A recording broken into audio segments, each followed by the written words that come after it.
اور نماز تو وہ عمل ہے، اللہ کے رسول علیہ الصلوۃ والتسلیم فرماتے ہیں جب نمازی کو اس کی قبر میں رکھا جاتا ہے اور جب سب چھوڑ کر کے چلے جاتے ہیں تو وہ خوبصورت دلہن کو دیکھتا ہے اور وہ حیرت سے پوچھتا ہے ارے تم کون ہو، سب چھوڑ کر چلے گئے، تم کون ہو؟ تو وہ دلہن کہتی ہے میں تیری نماز ہوں، جب میرا وقت آتا تھا تو سب کو چھوڑ دیتا تھا، آج تجھے سب نے چھوڑ دیا ہے، میں دلہن کی شکل میں تیرا دل بہلانے کے لیے آئی ہوں اور قیامت تک تیرا دل بہلاتی رہوں گی، اور جب تو پل صراط سے گزرے گا تو تیرے آگے نور بن بن کر کے میں چلوں گی۔ یہ نماز، آقا علیہ السلام فرماتے ہیں میں بے نمازیوں سے بیزار ہوں، حدیث اگر پڑھتے ہو تو فرماتے ہیں میں محمد بے نمازیوں سے بیزار ہوں۔ آقا فرماتے ہیں بے نمازیوں کو بھیک بھی مت دو، بے نمازیوں کو زکوٰۃ بھی مت دو، بے نمازیوں کی صحبت میں بھی مت بیٹھو۔ اس لیے حضرت ابو ہریرہ کا ابو ہریرہ بے نمازی کی صحبت میں مت بیٹھنا، کیونکہ جہاں بے نمازی بیٹھتا ہے اللہ اس پر آسمان سے لعنت نازل۔ فرمایا بے نمازی بدبخت بھی ہے، بے نمازی محروم، زبان رسالت جسے محروم کہہ دے اس کو کون عطا کر سکتا ہے؟ آج کہتے ہو پریشان ہے، کیوں؟ محروم ہو گئے۔ آج کہتے ہو سب کچھ ہے مگر سکون نہیں ہے، محروم ہو گئے۔ آج کہتے ہو بچیوں کو رشتے نہیں، محروم ہو گئے۔ روزی میں برکت نہیں، محروم ہو گئے۔ بیماریوں نے گھر دیکھ لیا، محروم ہو گئے۔ بے چینی ہے، بے قراری ہے، اضطراب ہے، تڑپ ہے، محروم ہو گئے۔ یہ محرومی کیوں ہے؟ آقا فرماتے بے نمازی بدبخت بھی ہے، بے نمازی محروم۔ اور علامہ عبد الرحمن صفوری تو یہاں تک فرماتے ہیں کہ سابقہ آسمانی کتب میں یہاں تک آیا کہ بے نمازی پر بھی لعنت ہے اور اس کے پڑوسیوں پہ بھی لعنت ہے اگر اس کے بے نمازی پن سے وہ راضی رہے تو۔ اور اللہ فرماتا ہے اگر میں اپنی رحمت پر نظر نہ کرتا تو میں بے نمازی کی 7 پشتوں تک لعنت کرتا۔ غور فرمائے۔ اور آج ہمیں نماز، ہم تو سوچتے ہیں ارے نماز نہیں پڑھیں گے تو کیا مسلمان نہیں رہیں گے؟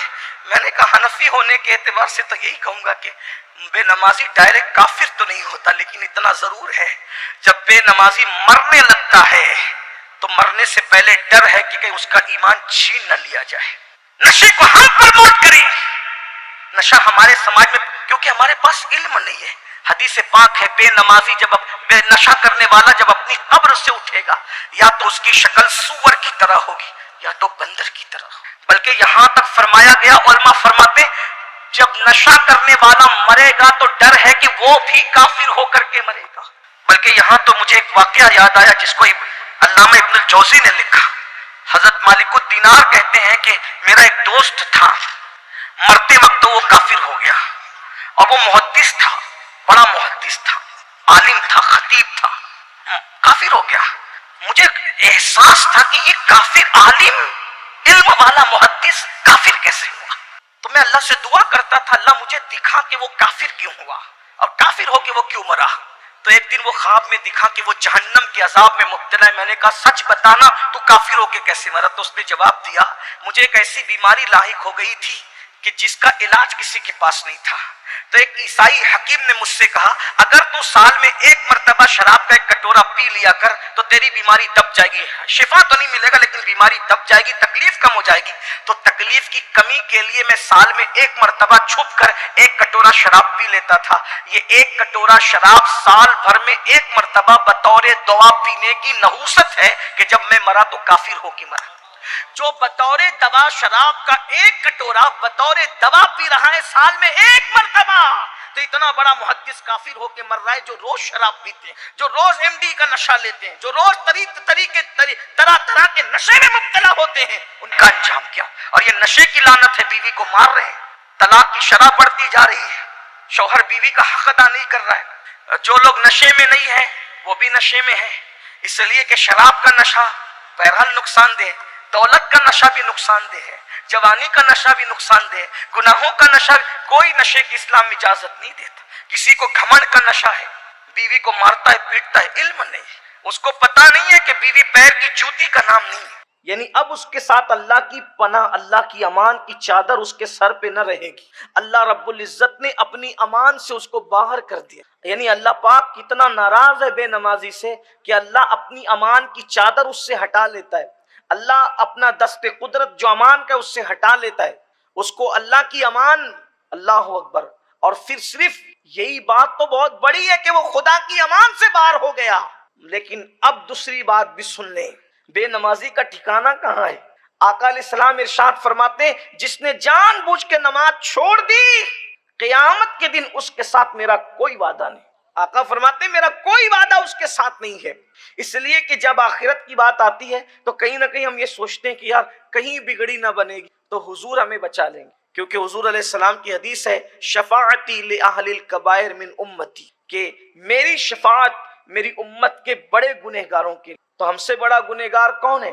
تو حضور تو ہمیں بچا ہی لیں گے، ہماری مغفرت انشاءاللہ ہو ہی جائے گی۔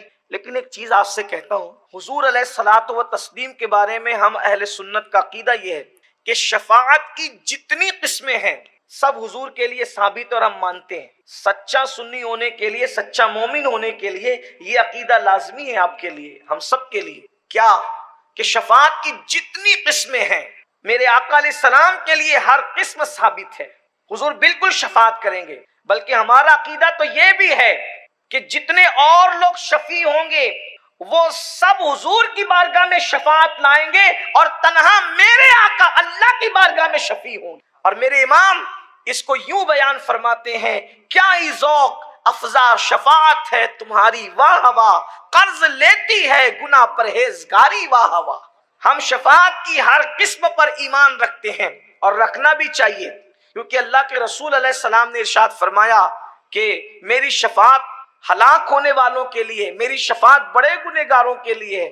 لیکن اب آئیے، اللہ کے رسول صلی اللہ علیہ وآلہ وسلم کے یہ سارے فرامین حق ہے، لیکن اگر آپ یہ سوچتے ہیں کہ ہم نماز چھوڑ دیں، نماز ترک کر دیں، تو اللہ کے رسول علیہ السلام یہ بھی فرما رہے ہیں کہ جس نے جان بوجھ کر نماز چھوڑ دی قیامت کے دن اس کے ساتھ میرا کوئی وعدہ نہیں۔ میں یہ نہیں کہہ رہا ہوں کہ جو نماز نہیں پڑھے گا حضور اس کی شفاعت نہیں کریں گے، یہ نہیں کہہ رہا ہوں، میری بات کا یہ مطلب نہ نکالنا، لیکن اللہ کے رسول علیہ السلام نے یہ ضرور فرمایا، آقا علیہ السلام فرماتے ہیں جس نے جان بوجھ کر نماز چھوڑ دی قیامت کے دن اس کے ساتھ میرا کوئی وعدہ نہیں۔ ذرا تصور میں لائیں، جب ماں بیٹے سے بھاگ رہی ہوگی، جب بیٹا باپ کو پہچاننے سے انکار کر رہا ہوگا، جب زمین شعلے اگل رہی ہوگی، آسمان آگ برسا رہا ہوگا، رشتے اور ناطے خون کے ٹوٹ چکے ہوں گے، کنبا قرابت داری سب قصہ پارینہ بن چکا ہوگا، انسان کو اپنے جسم کو دیکھنے کی فرصت نہیں ہوگی، کوئی ٹکنوں تک، کوئی گھٹنوں تک، کوئی کمر تک، کوئی گلے تک پسینے میں ڈبکیاں لے رہا ہوگا۔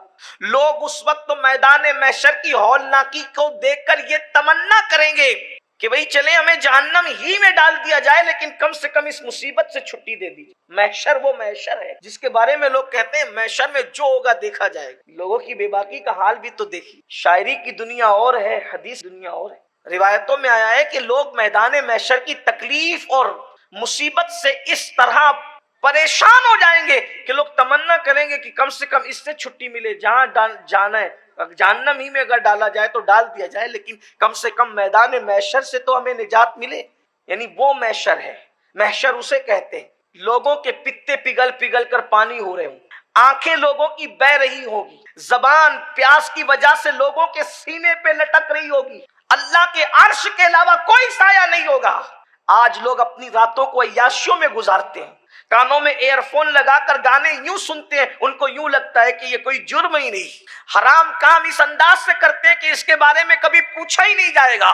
آج مسلمانوں میں سود اور بیاج جس طریقے سے عام ہو رہا ہے، ایسا لگتا ہے کہ خوف خدا دلوں سے اٹھ چکا ہے۔ کل تک تو صرف مرد ہی سود میں مبتلا تھے، آج تو عورتیں بھی سود خوروں میں شامل ہو رہی ہیں۔ بلکہ اسلاف کی طرف سے یہ اعلان ہے کہ سور کھانا بھی حرام ہے اور سود کھانا بھی حرام، دونوں حرام، سور بھی حرام، سود بھی حرام۔ لیکن سور سے زیادہ برا، سور کے گوشت سے زیادہ برا سود کھانا ہے۔ کیوں؟ اس لیے کہ جو سور کھا رہا ہے وہ حرام کام ضرور کر رہا ہے، لیکن سور کھانے والوں کے لیے اللہ نے جنگ کا اعلان نہیں کیا، مگر جو سود کھاتے ہیں اللہ نے ان سے جنگ کا اعلان کیا ہے۔ پھر بھی لوگوں کی آنکھیں نہیں کھلتی۔ اللہ کا اعلان ہے ہم سود کو ہلاک کریں گے، سود کو برباد کریں گے اور تجارت میں برکت عطا کریں گے۔ الگ الگ نام سے میری قوم سود کے اندر ڈوب رہی ہے، سود کی طرف جا رہی ہے۔ اللہ اکبر۔ بلکہ لوگ تو چاہتے ہی یہ ہے کہ پاکیزہ، پوتر، پاک، طیب لقمہ ہماری اولاد کے حلق کے اندر نہ جائے، گندگی جائے، ناپاکی جائے، نجاست جائے، تاکہ تمہاری نسلوں میں گندگی اتنی بھر جائے کہ تمہاری نسل فرعون، حامان، شداد کی طرح بن جائے۔ یاد رکھنا، لقمہ انسان کو سنوارتا بھی ہے اور لقمہ انسان کو بگاڑتا بھی ہے۔ ہم کیا سمجھتے ہیں صرف پیسہ ہی سب کچھ نہیں ہوتا؟ آج اسی ہمارے ملک پیارے بھارت، پیارے ہندوستان میں بچت گٹ کے نام پر عورتیں کہاں جا رہی؟ کوئی ہے ہی نہیں روکنے والا، کوئی ہے ہی نہیں ان کو اصلاح کرنے والا، کوئی ہے اللہ اکبر اس سیلاب اور طوفان پر بند باندھنے والا۔ میں پوچھنا چاہتا ہوں میری بہنوں سے، ایک فکر وہ ماؤں کی بھی تھی جو اپنے شوہر سے کہتی تھی کہ اگر تجھے حلال لقمہ نہ ملے تو خالی ہاتھ واپس آنا، لیکن حرام گھر میں لے کر مت آنا، ہمیں بھوکے رہنا تو گوارا ہے مگر حرام کھانا گوارا نہیں ہے۔ اور آج کی عورتیں بچت گٹ کے نام پہ ہزار حرام کے دروازے کھول رہی ہیں۔ کیا مرنا نہیں ہے؟ موت نہیں آنا ہے؟ یاد رکھو، حرام روزی کی طرف جانے والوں، حلال اپنے ساتھ نہیں لے جاؤ گے، حرام کیا ساتھ لے جاؤ گے؟ قرآن کہتا ہے لا تنس نصیبک من الدنیا، اپنے نصیب کا دنیا کا مت بھولو۔ اپنے تمہارے نصیب کا کیا ہے دنیا کے اندر؟ دنیا میں اپنے نصیب کا مت بھولو۔ کچھ نہیں لے جاؤ گے سوائے کفن کے، صرف کفن لے جاؤ گے، اور وہ بھی اللہ راضی ہے تو کفن رہے گا، اور اگر اللہ راضی نہیں ہے تو وہ کفن بھی جہنم کی آگ کی چادر کی شکل اختیار کر جائے۔ قبر کے متعلق کسی نے پوچھا اللہ کے رسول صلی اللہ علیہ وآلہ وسلم سے کہ یا رسول اللہ صلی اللہ علیہ وآلہ وسلم، آپ اپنی چچی فاطمہ بنت اسد کی قبر میں لیٹ گئے، حالانکہ اس سے پہلے ہم نے کسی کی قبر میں آپ کو لیٹتے نہیں دیکھا۔ آپ اپنی چچی حضرت مولا کائنات کی امی جان سیدہ فاطمہ بنت اسد سے حضور بہت محبت کرتے، کہتے تھے کہ یہ میری چچی نہیں بلکہ یہ میری ماں ہے۔ آقا نے ان سے بہت پیار کیا، اور جب آپ کا وصال ہوا تو اللہ کے رسول علیہ السلام ان کی قبر میں لیٹ گئے۔ تو کسی نے پوچھا آقا آپ اپنی چچی جو آپ کی امی ہے آپ ان کی قبر میں لیٹ گئے؟ فرمایا ہاں، تاکہ میری یہ ماں قبر کے فتنے سے بچ جائے۔ توجہ کریں، آپ تھوڑی سی آپ کی توجہ چاہتا ہوں، بہت اہم بات۔ فرمایا تاکہ یہ میری ماں، کون ماں؟ جس کو رسول اللہ اپنی ماں کہیں، جو مولا علی جیسے کی ماں ہو، سید السادات کی امی جان ہو، جو حضرت جعفر طیار کی امی جان ہو۔ غور فرمائیں، جو جنت میں فرشتوں کے ساتھ اڑنے والے جعفر طیار، ان کی امی، رسول اللہ کہیں میری امی، مولا کائنات کی امی۔ غور فرمائیں، اور آقا کیا فرما رہے؟ میں قبر میں ان کے اس لیے لیٹ گیا تاکہ میری اس امی کو قبر کے فتنے سے نجات ملے۔ تو پھر کسی پوچھنے والے نے پوچھا حضور ان کو بھی قبر کے فتنے سے نجات نہیں؟ ان کو بھی قبر کے فتنے سے نجات نہیں؟ تو اللہ کے رسول نے فرمایا میرے بیٹے ابراہیم کے بارے میں بھی میں یہ بات نہیں کہتا۔ غور فرمائیں، آپ غور کریں، جبکہ سرکار ابراہیم دودھ پینے کی عمر میں دنیا سے تشریف لے گئے، یہ تعلیم امت کے لیے تھا، یہ امت کی تعلیم کے لیے تھا۔ سوچو، حرام دھندے کرنے والوں اور جنت کے خواب دیکھنے والوں، مسجدوں کو ویران کرنے والوں، جنت کے خواب دیکھنے والوں، راتوں کو زنا، شراب، جوے اس میں ڈوب کر کے پھر جنت کے خواب دیکھنے والوں، اللہ کے رسول علیہ السلام تعلیم امت کے لیے فرما رہے۔ شروع صدور اٹھا کر کے دیکھو، اس میں یہ روایت موجود، الفاظ کا انتخاب کوئی دوسرا ہو سکتا ہے، مفہوم یہی ہے کہ فتنہ قبر کے بارے میں آقا نے امت کو تعلیم دیتے ہوئے ارشاد فرمایا کہ میں اپنے بیٹے ابراہیم کے بارے میں بھی یہ بات نہیں کرتا، حالانکہ واللہ تاللہ باللہ ہم سنیوں کا عقیدہ یہ ہے کہ حضور علیہ الصلوۃ والتسلیم سے جس چیز کو بھی نسبت ہو جائے خدا اس نسبت کی لاج رکھ لیتا ہے۔ یہ تو خون مصطفیٰ جان رحمت ہے، یہ تو نسب مصطفیٰ جان رحمت ہے، اور اللہ کے رسول صلی اللہ علیہ وسلم نے خود فرمایا کہ سارے نسب منقطع ہو جائیں گے سوائے میرے نسب کے، کسی کا نہ حسب کام آئے گا نہ نسب کام آئے گا، لیکن مصطفیٰ جان رحمت کا نسب قیامت میں بھی کام آئے گا۔ پھر بھی اللہ کے رسول صلی اللہ علیہ وآلہ وسلم تعلیم امت کی آنکھیں کھل تو جائے، لیکن اللہ اکبر اتنے جرائم کرنے کے بعد بھی ہمارا کیا حال ہے؟ ہم جنت، یاد رکھیے گا جنت اتنی سستی نہیں ہے جتنا ہم نے بتا دیا۔ تو میں بات یہ عرض کر رہا تھا کہ محشر یہ ہے، اسے محشر کہتے ہیں۔ اب سوچو اس محشر میں سب کو تمنا ہے حضور کی بارگاہ کی، کہ حضور کا قرب مل جائے بگڑی بن جائے، آقا کا قرب مل جائے بگڑی بن جائے۔ اور سوچو ذرا، تصور میں لاؤ، دھیان میں لاؤ کہ وہ محشر میں حضور کی بارگاہ میں حضور کے پاس حاضری کا موقع مل گیا اور عرضی لگائی یا رسول اللہ میری تو میں نے بنی بگاڑ دی، میرا تو سب کچھ بگڑ گیا، میں برباد ہو گیا، ہلاک ہو گیا، تباہ ہو گیا، دنیا میں کچھ نہیں کر سکا۔ یا رسول اللہ آپ شفاعت فرما دیں۔ جانا تو سب کو وہیں ہے، اسی بارگاہ میں جانا ہے۔ مسلم شریف کی حدیث بہت طویل ہے، ساری کائنات حضور کی بارگاہ میں سب حضور کی بارگاہ میں جا کر کے التجا کریں گے حضور شفاعت کرا دیں۔ بلکہ ایک حدیث تو یہاں تک ہے کہ ابراہیم خلیل اللہ کو بھی اگر حاجت اس دن کسی کی ہوگی تو محمد الرسول اللہ کی حاجت ہو۔ اس حدیث کی ترجمانی میرے امام نے یوں کی ہے کہ وہ جہنم میں گیا جو ان سے مستغنی ہوا، ہے خلیل اللہ کو حاجت رسول اللہ کی، ہے خلیل اللہ کو حاجت رسول اللہ۔ میرے آقا صلی اللہ علیہ وآلہ وسلم کے دیوانوں ذرا اس وقت حضور کی بارگاہ میں حاضری دی اور عرض کی آقا ہماری شفاعت کر دے، اور اللہ نہ کرے، ہزار بار نہ کرے، صرف تصور میں لاؤ حضور نے یہ کہہ دیا کیا تو نے میرا فرمان نہ سنا تھا کہ جس نے جان بوجھ کر نماز چھوڑ دی قیامت کے دن اس کے ساتھ میرا کوئی وعدہ نہیں۔ اگر اللہ نہ کرے حضور یہ کہہ دیں، اللہ نہ کرے کہہ دیں، حالانکہ ان کے کرم سے ایسا نہیں لگتا کہ وہ کہیں گے، لیکن وہ غیور بہت ہے، وہ بہت باغیرت ہے۔ جگر مراد آبادی نے کہا تھا اس امت آسی سے نہ منہ پھیر خدایا، نازک ہے بہت غیرت سلطان مدین۔ وہ بہت غیور ہستی ہے، اللہ کی مخلوق میں ان سے بڑا کوئی غیرت مند ہے ہی نہیں۔ اللہ نہ کرے اگر رخ انور پھیر لے، اللہ نہ کرے اگر چہرہ ودعا پھیر لے، اللہ نہ کرے اگر حضور علیہ الصلوۃ و تسلیم رخ انور پھیر کر کے کسی اور طرف چہرے انور کر لے، بتاؤ کہاں دہائی دو، کس کی بارگاہ میں دستک دو گے، کہاں جاؤ گے؟ 10 منٹ، صرف 10 منٹ، دنیا اور آخرت کی کامیابی کے لیے صرف 10 منٹ، 10 منٹ کا وقت نکال لو، سچی توبہ کر لو، نمازی بن جاؤ۔ قرآن تو اعلان کر چکا، کامیابی کے 3 اصول قرآن بیان کر چکا، قد افلح من تزکا وذکر اسم ربہ فصلی، دل پاک کر لو، اللہ کا ذکر کرو، نمازی بن جاؤ، کامیابی تمہارا مقدر ہو۔ تو بستی کے برباد ہونے کی پہلی وجہ، جب نمازیں ضائع کی جائے گی تو بستی برباد ہو۔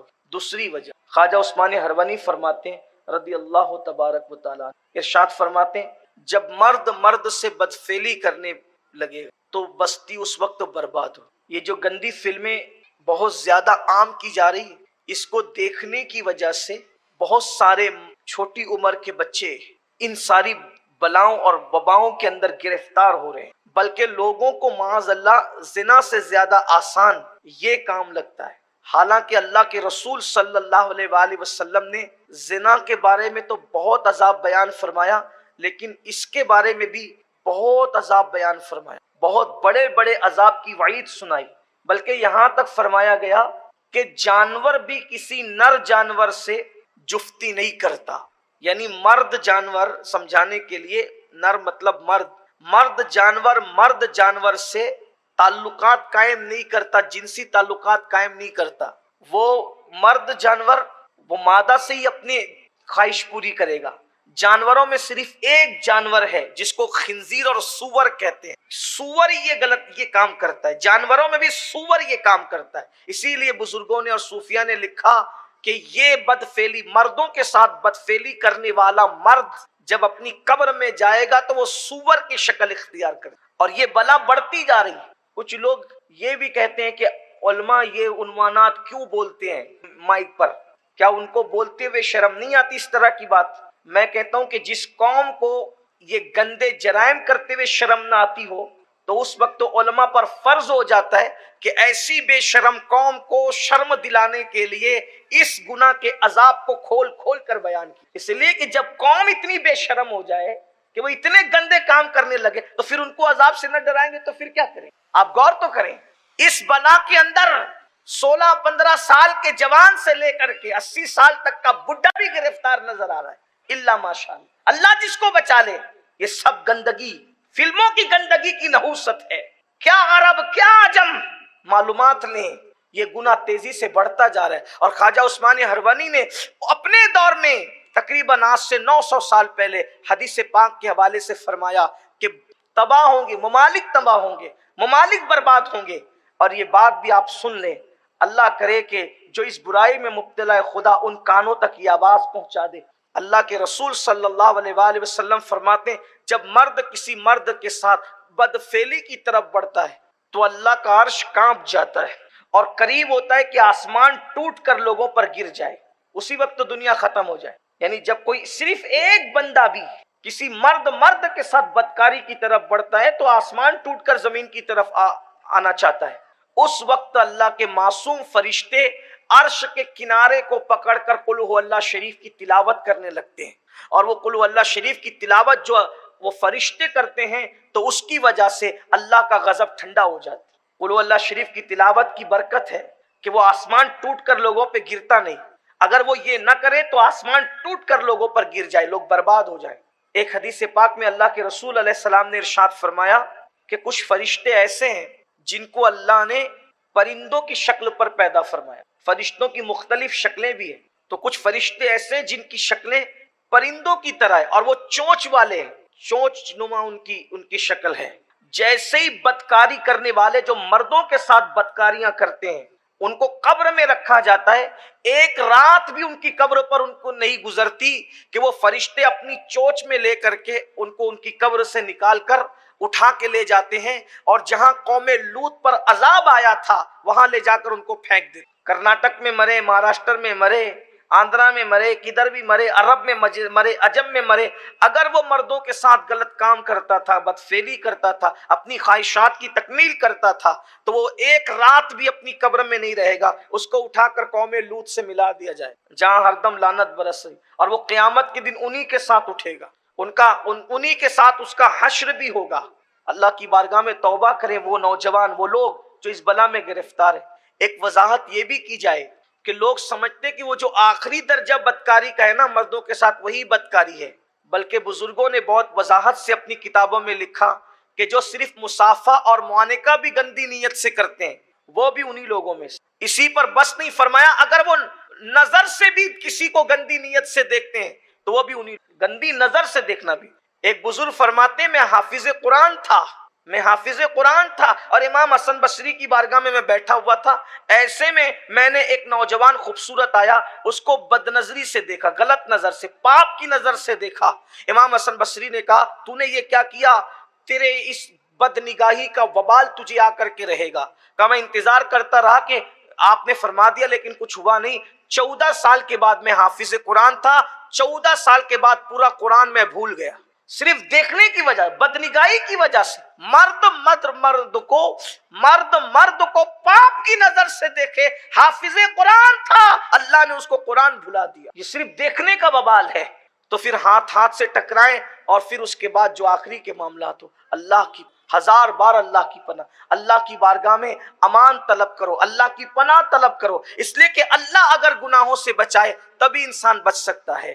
اگر اللہ رب العزت انسان کو اس کے حال پہ چھوڑ دے تو انسان کو گناہ سے کوئی نہیں بچا سکتا. تیسری وجہ بھی سن لیں. پہلی وجہ نمازوں کا ضائع کرنا، دوسری وجہ مردوں کا بدکاری میں مبتلا ہو جانا، تیسری وجہ خواجہ عثمان ہرونی فرماتے ہیں اللہ فرماتے ہیں جب مرد پاپی ہو جائیں، جب مرد پاپی اور مجرم ہو جائیں تو عورتوں کا تقوی بستیوں کو برباد ہونے سے بچا لیتا ہے.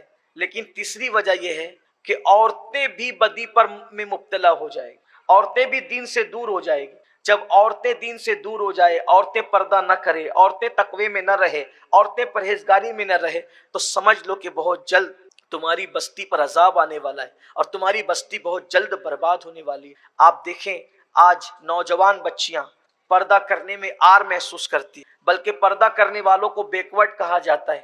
پردہ کرنے والی بچیوں کو تانا دیا جاتا ہے، پرانے خیال کا تانا دیا جاتا ہے. یاد رکھنا ایک بچی اگر اپنی عزت اور آبرو کو محفوظ رکھ سکتی ہے تو وہ پردے کی وجہ سے ہی محفوظ رکھ سکتی ہے. ایک بچی اگر عزت اور وقار کے ساتھ اس وقت روئے زمین پہ جی سکتی ہے تو اللہ کے دین پر عمل کرنے کی بنیاد پر ہی جی سکتی ہے. بچیاں یہ سمجھتی ہے ہم بالوں کو کھول کر میک اپ کر کے شادیوں میں جائیں گے، بازاروں میں جائیں گے، کھلے سر جائیں گے تو لوگ ہمیں دیکھیں گے تو ہمیں رشتے آئیں گے. ہمیشہ یاد رکھنا اچھے رشتے گناہوں کی وجہ سے نہیں آتے، اچھے رشتے تقوی اور پرہیزگاری کی برکت سے آتے ہیں. لوگ کہتے ہیں تقوی کی وجہ سے اچھا رشتہ کیسے آ سکتا ہے، پرہیزگاری کی وجہ سے اچھا رشتہ کیسے آ سکتا ہے. ایک آسان سی مثال پیش کر کے روایت کے ذریعے آپ کو سمجھانے کی کوشش کی جائے گی. آپ غور فرمائیں، بار بار آپ نے سنا اس تناظر میں اس کو سن لیں کہ تقوی کی برکت سے اچھا رشتہ کیسے آتا ہے، پرہیزگاری کی برکت سے اچھا رشتہ کیسے آتا ہے۔ آپ نے سنا ہوگا مدینہ منورہ کی سرزمین ہے، اپنے الفاظ کے جامع میں سن لے اس روایت کو، قدسیان فلک درودوں کے گجرے لے کر رات کے آخری پہر میں مدینہ طیبہ کی سرزمین پر نازل ہو رہے ہوں گے۔ ایسے میں ایک بوڑھی آواز، ایک بوڑھی خاتون کی بوڑھی آواز کپاتی ہوئے لب و لہجے میں کہتی ہے، بیٹی ذرا جلدی سے دودھ میں پانی ملا دے۔ اسی وقت رات کا سناٹا ایک جوان آواز کی سے جو ہے وہ چھٹتا ہے اور یوں وہ آواز باہر آتی ہے، کیا تمہیں نہیں پتا کہ امیر المومنین نے دودھ میں پانی ملا کر بیچنے سے منع فرمایا ہے؟ تو پھر بوڑھی آواز اٹھتی ہے، کیا تجھے نہیں معلوم جس نے دودھ میں پانی ملا کر بیچنے سے منع کیا وہ عمر تو سو رہا ہوگا، ابھی وہ نہیں دیکھ رہا ہے، اس لیے دودھ میں پانی ملا دے۔ تو پھر وہ جوان بچی کہتی ہے، ماں عمر تو نہیں دیکھ رہا ہے مگر ہمارا خدا تو دیکھ رہا ہے، ہمارا اللہ تو دیکھ رہا ہے۔ وہ جوان بچیاں کیسی تھی، اللہ اکبر! خدا کا کرنا یہ کہ جس وقت ماں بیٹی کے درمیان یہ گفتگو ہو رہی تھی، سیدنا فاروق اعظم اپنی رعایا کا حال دیکھنے کے لیے مدینہ طیبہ کی گلیوں میں گھوم رہے تھے۔ دونوں کا مکالمہ فاروق اعظم نے سن لیا، اس گھر پہ نشان لگا دیا، اور صبح ہوئی تو اپنے بیٹوں سے کہا، میں بوڑھا ہو گیا ہوں، میں نکاح نہیں کر سکتا، تم میں کون ہے جو اس پاک دامن لڑکی سے نکاح کرے، اس پاک باز لڑکی سے نکاح کرے؟ اور اس کے بعد ایک بیٹے نے جب حامی بھر لی تو سیدنا فاروق اعظم نے اپنے گھر کا رشتہ اس لڑکی کے لیے بھجوایا۔ بتاؤ کسی کی ضرورت پڑی، کسی رابطے کی ضرورت پڑی؟ صرف تقویٰ نے اس لڑکی کو سیدنا فاروق اعظم کی بہو بنا دیا، اور صرف وہ لڑکی تقوی کی بنیاد پہ فاروق اعظم کی بہو نہ بنی بلکہ امیر المومنین فاروق اعظم کی بہو بھی بنی، اور پھر اس لڑکی سے جو لڑکی پیدا ہوئی وہ لڑکی حضرت عمر ابن عبدالعزیز کی ماں بن گئی، یعنی کہ وہ خاتون جو ہے حضرت عمر ابن عبدالعزیز کی نانی بنی۔ اللہ اکبر! تقوی نے کتنا بلند کیا، اللہ اللہ! اس لیے میری گزارش ہے، میرے آقا صلی اللہ علیہ وآلہ وسلم کی کنیزوں بن سنور کر نکلنا، حسن کی نمائش کرنا، اور رشتوں کے لیے تصویروں کو ایک دوسرے کے ساتھ شیئر کرنا، فیس بک پہ لگانا، واٹس ایپ پر عام کرنا، یہ شریفوں کا انداز نہیں ہے، یہ کنیزان فاطمہ کا انداز نہیں ہے۔ اللہ اکبر! ہمارے مذہب میں اللہ اللہ جن خواتین کو آئیڈیل کی حیثیت سے جانا اور پہچانا جاتا ہے، ان مقدس ہستیوں میں سیدہ کائنات مخدومہ فاطمہ الزہرا کی شان تو یہ ہے